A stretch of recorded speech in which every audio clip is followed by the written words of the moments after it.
ಅದೇ ಕೌಶಲ್ಯ, ಸ್ಕಿಲ್.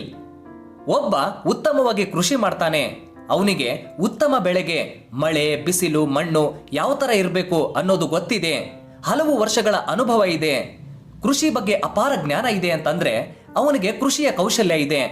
ಹಾಗೆ ಒಬ್ಬ ರಸ್ತೆ ಬದಿಯಲ್ಲಿ ಒಂದು ಗ್ಯಾರೇಜ್ ಇಟ್ಕೊಂಡಿದ್ದಾನೆ ಅಂತಂದ್ರೆ ಅವನಿಗೆ ರಿಪೇರಿ ಮಾಡೋ ಸ್ಕಿಲ್ ಇದೆ. ಒಬ್ಬ ಮೀನುಗಾರನಿಗೆ ನದಿಯಲ್ಲಿ ಅಥವಾ ಸಮುದ್ರದಲ್ಲಿ ನೀರಿನ ಏರಿಳಿತ ಗೊತ್ತಾಗುತ್ತೆ, ಯಾವಾಗ ಮೀನ್ ಸಿಗುತ್ತೆ ಅಂತ ಗೊತ್ತಾಗುತ್ತೆ ಅಂತಂದ್ರೆ ಅವನಿಗೆ ಮೀನ್ ಹಿಡಿಯೋ ಸ್ಕಿಲ್ ಇದೆ. ಇದೆಲ್ಲ ಯಾಕೆ ಹೇಳ್ತಿದ್ದೀನಿ ಅಂತಂದ್ರೆ ವಿದ್ಯೆ ಅಂದ್ರೆ ಸ್ಕಿಲ್, ಯಾವುದೋ ಒಂದು ಪ್ರಮಾಣ ಪತ್ರ, ಸರ್ಟಿಫಿಕೇಟ್ ಅಲ್ಲ. ನೀವು ಕೂಡ ಕೌಶಲ್ಯ ಕಲಿಯಲು ವಯಸ್ಸಿನ ಮಿತಿ ಇಲ್ಲ. ಒಬ್ಬ 45ರಿಂದ 50 ವರ್ಷ ಆದಾಗ ಹೊಸ ಸ್ಕಿಲ್ ಕಲಿತು ಹೊಸ ಬದುಕನ್ನ ಪ್ರಾರಂಭಿಸಬಹುದು, ಇದರಲ್ಲೇನು ತಪ್ಪಿಲ್ಲ. ಹಾಗೆ ಈ ಕತೆ ಹೇಳ್ತಿರೋ ಇನ್ನೊಂದು ವಿಷಯ, ಅಲ್ಪಜ್ಞಾನ ಬಹಳ ಅಪಾಯ. ಯಾವುದೋ ಒಂದು ವಿಷಯದ ಬಗ್ಗೆ ಪೂರ್ಣವಾಗಿ ತಿಳಿಯದೆ ಅನುಸರಿಸ